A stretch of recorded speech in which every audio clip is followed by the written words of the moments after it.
Hey everybody. Sorry I haven't done much videos for the last couple weeks. I'm doing the best I can do with all that's going on. Sue and I are doing our best. So let me get Village's news going here. A driver reportedly suffered a medical episode prior to her van overturning near Savannah Center. The woman was driving the van at 3:45 p.m. Tuesday westbound on El Camino Real when she suffered the medical episodes. The van hit a curb and overturned, according to the Sumter County Sheriff's Office. The woman was transported by ambulance to UF Health, the Village's hospital. The Village's Public Safety Department also responded to the scene of the single accident. No citations were issued. Be careful, people. This is a retirement community, basically elderly people.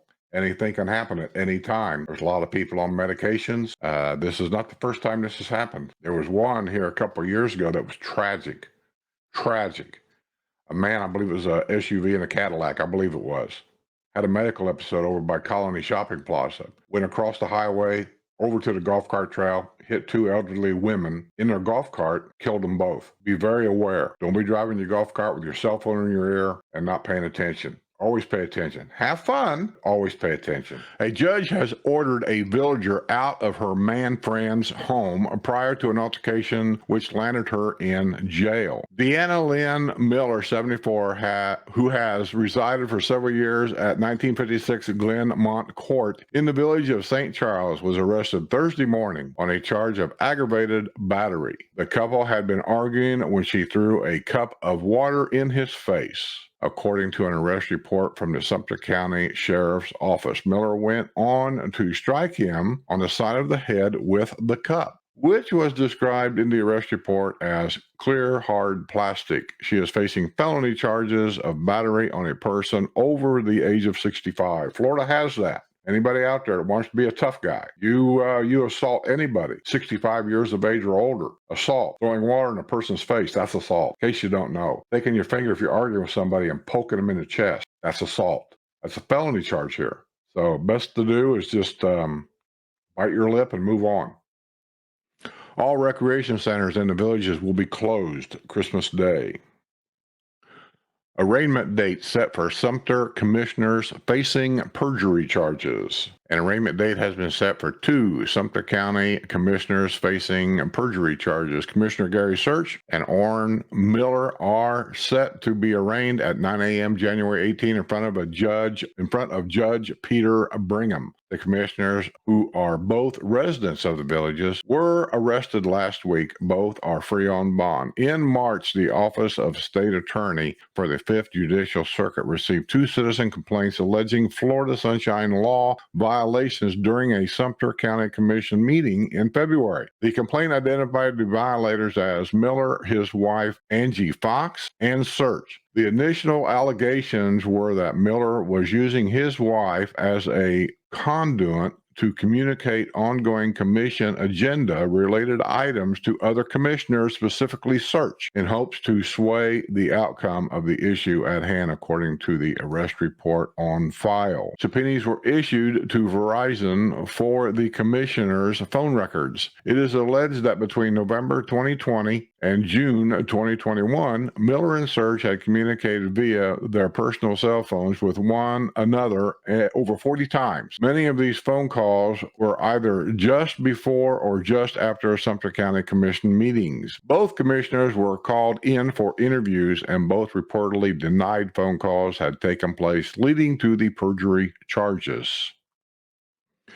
Duke Energy has proposed a fuel adjustment in a way that it says would limit the impact of volatile natural gas prices on customer bills. Duke Energy Florida uses natural gas as its main fuel source to generate electricity at most of its power plants. The change would take effect in March 2022. The company does not earn any profit from the fluctuating fuel costs. Since January 2021, natural gas prices have increased almost 45% and remained volatile due to a number of unique events that drove up prices and caused supply uncertainty. This is not impacting not only utility companies, but also a variety of other industries that rely on natural gas as well.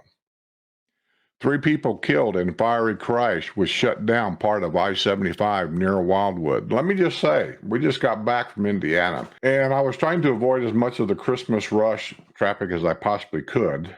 We run into quite a bit of it, I'll say, from just north of Knoxville, Tennessee, all the way down through Chattanooga, Tennessee. It was so bad that I finally pulled into a rest stop and I stayed there. It was in the middle of the afternoon when I pulled in. I was tired of fighting this stuff. I got an RV. I don't have to put up with it. And we just turned the TVs on, fired the generator up, had ourselves some lunch. I even laid down, took a nap. And when I got up, it was dark. The traffic was not near as bad as it was when I laid down. It was still there, but we moseyed on. And around midnight or so that night is when the traffic kind of got better where we could keep going. And that's when I decided that I was driving straight back to Florida. I wasn't stopping anymore. I wanted to beat as much of that as I possibly could. And by the time I got to Lakeland, Florida, it was 6 a.m. and I just boogied it on back to the house. But people drive crazy. Everybody's heading to Florida for Christmas, it seems like. They drive crazy. The closer they get to Florida, the faster they go. I think Sumter County's been alerted. Florida Highway Patrol's been alerted from what I'm reading. They're going to start cracking down on people wanting to run 85 and 90 mile an hour. They're going to start cracking down. They're going to set it up. And I hope they do, because there's just no sense in it. A 50-year-old daughter will lose her license for 5 years after her second arrest for driving under the influence within a 2-year period here in Florida's friendliest hometown. Pamela Diane Hess, 50, who lives with her mother at 1221 Allaire Loop in the village of Fernandina, was sentenced last week in Sumter County Court after pleading no contest to charges of driving under the influence, leaving the scene of an accident, and driving while license suspended. She had been arrested October 20th and bonded out 3 days later. However, she was booked at the jail again October 28th when it was discovered that her most recent arrest was in violation of her probation. Hess remained in jail until this past Tuesday, when she was released as part of her sentence included time served. I don't know what to say about some of these 50-year-old children living with their mothers and getting drunk all the time, and people driving with no license here all the time. I just don't get it. This is an old story. I want to give you an update on it. Those of you that follow me, you've seen these pictures before. You know what my feeling is about it. I don't apologize for it. An Iowan arrested on a drunk driving charge in a golf cart has hired an attorney who scored a significant victory in 2019 for another client charged in a golf cart mishap in the villages, which resulted in a woman's death. A golf cart mishap. This guy was drunk. She was drunk. Both of them were drunk. He turns a corner. She falls out of the cart, bangs her head. She's out. A mishap. He drags her over to bushes and threw her in bushes to hide her, gets in his golf cart, and he goes home. That's not a mishap, as far as I'm concerned. That's involuntary manslaughter. Because she died. Austin Oliver Shane, 33, of Cedar Rapids, Iowa, was arrested November 26 after he was driving a golf cart that strayed onto State Road 44 near Brownwood. He appeared to be intoxicated and had to use his left hand to brace himself on the golf cart during a traffic stop, according to an arrest report from the Wildwood Police Department. He stumbled and was unable to keep up his posture. An officer asked Shane to take part in field sobriety exercises, but he refused. He also refused to provide breath samples. Well, that's mandatory loss of license right there. Mandatory. Shane has pleaded not guilty in the case and has retained an attorney, Andrew Moses. He made headlines in 2019 when he successfully defended Timothy Jacob Foxworthy, who escaped with a probation sentence in connection with the death of Shelley Osterhout. She had been a passenger in a golf cart Foxworth was driving after a night of drinking at Brownwood. He was at the wheel of his parents' golf cart, and he made an abrupt U-turn at Osterhout, was in the villages visiting her father. She fell out and suffered a fatal head injury. Foxworth was seen dragging her body into a flower bed and arrested after fleeing the scene. Foxworth was charged with driving under the influence and DUI manslaughter. A 33-year-old villager has been ordered to make a mandatory court appearance in connection with an alleged golf club attack on her much older ex-husband. Jenny Lynn, I don't even know how to pronounce that name, Frazier, was ordered this past Wednesday by Judge Richard Singletary to appear January 3rd in Lake County Court in the case in which she is facing a felony charge of aggravated assault with a deadly weapon. She allegedly wielded a golf club during a May 6 altercation with her 69-year-old husband at their home at 715 Truman Avenue in the village of Silver Lake on the historic side of the Villages. He had divorced Frazier in April, but she continued to live at the residence. He had arranged to pay her for a vehicle they owned together, but he had returned home to find her putting her personal items in the car. They began to argue and struggle over a suitcase, according to an arrest report of Lady Lake Police Department. Frazier, who stands 5 feet 2 inches tall and weighs 110 pounds, went to the garage and returned with a golf club. She advanced toward him and held the golf club over his head, threatening to hit him. Her ex-husband who retreated and then pulled out a gun, asked a native of the Philippines to put down the golf club. However, she continued walking toward him and asked her ex-husband if he was actually going to shoot her. He said he was in fear of his life. He provided a sworn affidavit with intent to prosecute. He had obtained an order of protection and will remain in effect till May 22. In Florida, those of you that don't understand that he just said, that he was in fear of his life, that gives him the legal right to shoot her because we have what they call standalone law here, that if you feel fear of your life, you have the right to defend yourself, and that includes shooting somebody. I don't know all the intricate details of that law, but just know we have that law. There's been many security guards here that were charged for different things, and they were found innocent for the standalone law. Opening date targeted for new restaurant right outside the Villages. That'd be that Chipotle. I've never been to a Chipotle. I don't know anything about it. Filipino and American friends gather for party in the village of Fenny.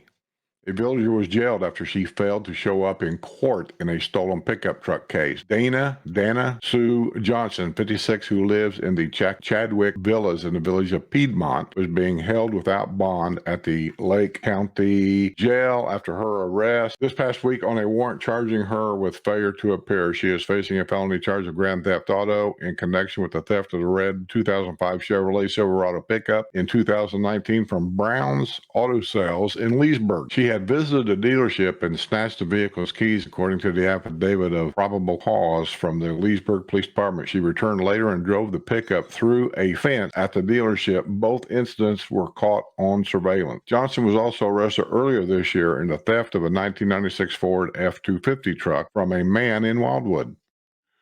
A woman who ran naked at a local Aldi's grocery store has been freed after 8 months in jail. Mandy Michelle West, 29, had been lodged at the Sumter County Detention Center since her arrest May 7th, when she was completely naked and climbed into a car with an autistic 17-year-old whose mother had stepped into the Aldi grocery store at US 301 and County Road 466 in Oxford. She was released this past week after finally posting bond in the case. While she was behind bars, she found herself in more trouble after an altercation with detention staff at the jail. She continues to face multiple criminal charges. Don't do drugs, kids. This is what happened. You do something stupid. Yorkie from Village of Belvedere confides a wish list during a visit with Santa. A Village of Bonnybrook woman was arrested after she was caught driving despite an insurance-related suspension of her license. Melissa Jane Berg, 43, who lives at 2112 Callaway Drive, was at the wheel of a gray Honda Odyssey van at about 9 p.m. Thursday when she was pulled over by Wedgwood Lane and Campus Circle at Buffalo Ridge Plaza. A Sumter County Sheriff's deputy ran the license plate and discovered the vehicle's registered owner's license had been suspended July 28 due to an insurance issue. During the traffic stop, the Fort Lauderdale native complained that she had been pulled over earlier in the day and issued a notice to appear for possession of drug paraphernalia. She said she was having a bad day. Bless her heart. Just say no, kids. Historic landmark demolished as U.S. Highway 27 441 construction ramps up. Yeah, they're doing a lot of construction on 27 441. That's where all the traffic is at for one reason or another. Yeah, that goes from Leesburg to Orlando and from Leesburg to Ocala and even further north from there. It's a very busy area. Well, the Orange Barn has been there for a long time. It is, those of you that hasn't come down yet for this winter, it is no longer there. It's gone. Remember the guy that had the villa and had all kinds of weird stuff decorated out front, and they gave him an order to get it cleaned up or face charges? I forget what all he had out there, but he had like some weird stuff. Well, let me give you a little update here. See, I don't think the guy was nuts. He could be, but I don't think he was. I think it was his way of just people complained about it, and so he was just trying to irritate his neighbors a little bit. A villager facing a gun charge has cleaned up his problematic property. The Community Development District 10 Board of Supervisors on Thursday afternoon discussed the home of Scott Marsden, who lives at 1399 Viola Court in the Layton Villas in the village of Dunedin. He has been facing fines for his refusal to remove numerous lawn ornaments on display in his yard. The board and district staff did not appear to be aware that Marsden has finally removed the illicit lawn ornaments, which included an alligator's head, from his property. It was noted that fines has racked up, remain unpaid. It wasn't his first run-in with community standards. In March, Marsden had been ordered to remove rock that had been put down without the approval of Architectural Review Committee. He removed the rock and put down sod and brought in the lawn ornaments. In July, Marsden was arrested at Citizens First Bank of Colony Plaza. He had been banned from the bank and returned in violation of a legal order. At the time of his arrest, he was found to have a gun in his golf cart. That case is still pending in court. Florida's friendliest hometown. By the way, let me just say that I want to thank the developer and his offices. They invited me to a closed kind of private get-together, so to speak. And they wanted to discuss any suggestions or any comments that we may have about the future of the villages. I was willing to go and discuss some of the things the way I see it. And then, of course, it's up to them to pick and choose what they want to actually do. And I kept asking if I could video. The first two responses of mine about video, because this is what I do, I didn't get a response at all. And then I got a second invitation to come to that. And they said, we really need to know now so we can reserve you a seat. And I sent another one saying, can I video? Well, this person did respond this time. It's part of the developer's company. I don't even know who the guy was, saying that he said, what is it you're wanting to video? And I just said, the meeting. I said, this is what I do. If I can't video, I just can't see why I'm even coming down there, because the way I see it, they're not going to listen to me. This is a way of making problems go away. Let them yell, let them scream, and then when they get done screaming, then they go home. And that's kind of how I see it. But I was willing to go and give my opinion about things, and if they want to listen, fine. If they didn't, that's totally up to them. And then he said, "Well, this is just a private meeting, just to be able to talk about it. There's not going to be any videoing at all." Well, maybe not. I don't know. If there is or not. But so I sent him an email back, nice, saying if I can't video, then I respectfully decline the offer, but thank you. And that was the end of that. Just letting you know. Also, the Newsy News that came here and interviewed me, that happened. I got a link to it and I watched it. I don't know if I can send the link out here or not for the rest of you to watch it, be interested in seeing it. But and it may not even be out anymore on that link there, because you can stop a link whenever you want. But anyway, it ended up being about, because when they come and interview, when a major news company comes and interviews you, here's the thing about that. I'm just throwing this in with my 2 cents. You really don't know exactly what it's going to be about. And the people that's videoing you and everything, I'm not sure they really understand what the video is going to be about, because it's all about editing. I've said this before. They can edit things any way they want. And so anyway, I did it because I was trying to advertise my YouTube channel more than anything. And they didn't really do that on the video at all. But it was a nice little thing that they put in there. But what the gist of the news report really was how building here in Florida, there's so much building going on everywhere. the Villages is the largest retirement community, I think, in the world, but definitely in the United States, and the fastest growing. So that's why they pick here, because it's the largest. And it ended up being how it impacts everything else.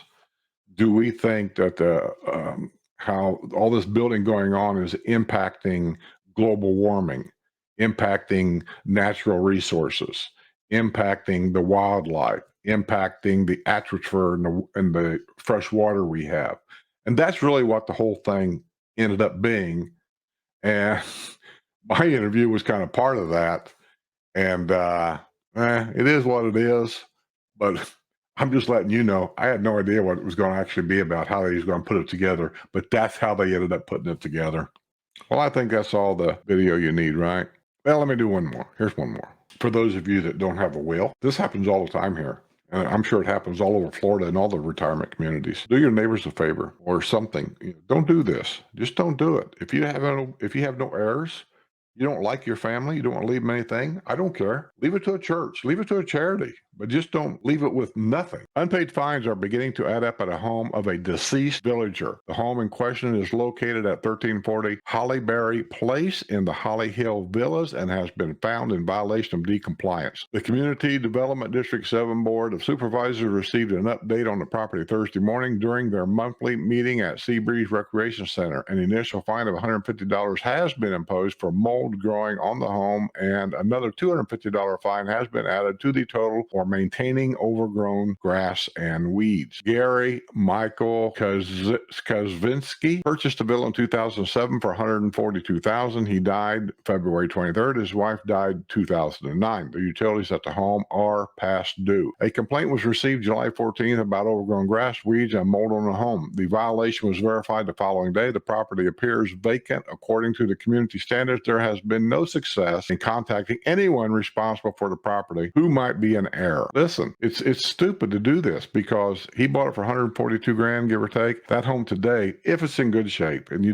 really never know till you go inside it. If somebody would have taken over this property as soon as the last owner passed away, like a son or a daughter, even if they didn't want the home, they could have put it up for sale, and that home is probably easily worth 200 grand, maybe more than that, depending on the style inside and all this and that. There's just no reason for it. So don't do it. That being said, I'm going to get out of here. And the only thing I'm going to say, in a nice way, Merry Christmas to everybody. That's tomorrow, I know. And be careful. Drive safe. Come to the Villages for Christmas, and you're going to borrow Grandpa's golf cart to go play around. Be careful. Be safe. Don't do something stupid. Don't put 6 people in a 2-seater golf cart. Don't have kids hanging on the back of the golf cart like a bunch of golf clubs driving around. Just have fun and just be safe and be respectful. That being said, happy holidays. Merry Christmas. I'll see all of you on Wednesday Night Live. Remember, all super chats, all super stickers, 100% is going to be donated to the Children's Wish Foundation. Did it last year. We're going to do it this year. How can you not give to those children, especially at Christmas time? Hopefully you'll come. Hopefully you'll donate. We appreciate it. And for me and all the WNL crew, Merry Christmas. We can spend the night underneath the mistletoe, and I've gotten you a present that I put under the tree. Tomorrow it is Christmas, the first for you and me. The snow is falling down and the storm is on its way, but as long as you're around, everything will be okay. 'Cause all I wanna do is spend this holiday with you. Tomorrow it is Christmas, the first for me and you. I've longed for this moment to have you for myself, in a cabin out in nowhere, just us and no one else. I've decorated everything to be perfect for this week. Tomorrow it is Christmas, the first for you and me. Another year went by, but the difference this time is that ever since July, I've been happier than I have ever been. It's safe to say that my love for you is true. Tomorrow it is Christmas, the first for me and you. I've longed for this moment to have you for myself, in a cabin out in nowhere, just us and no one else. I've decorated everything to be perfect for this week. Tomorrow it is Christmas, the first for you and me.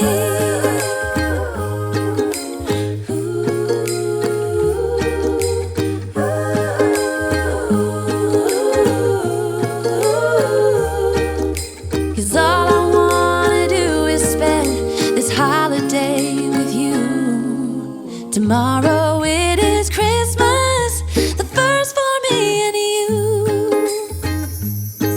I've longed for this moment to have you for myself, in a cabin out in nowhere, just us and no one else. I've decorated everything to be perfect for this week. Tomorrow